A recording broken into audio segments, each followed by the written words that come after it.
Tak bisa lewat. Kereta macet lagi tu. Mana kita pergi? Yalah, payah kali mau longsor, Pak Upati tolong. Cepat-cepatnya. Dari sini kami pulang jauh. Tak tahu jalan lagi ni. Dah ke mana ni? Aduh. Ya. Itu timbulnya jalan tu Pak Upati yang nampak tu. Pak pemerintah semua ya. Tak nampak lagi tu, tak bisa lewat apa pun tak bisa lewat. Jalan kaki pun kita payah. Takut kita jatuh patah.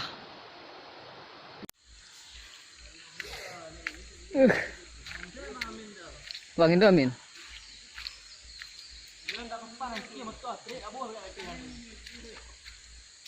Malah kena tadi yang tengki motor pun dia baru balik.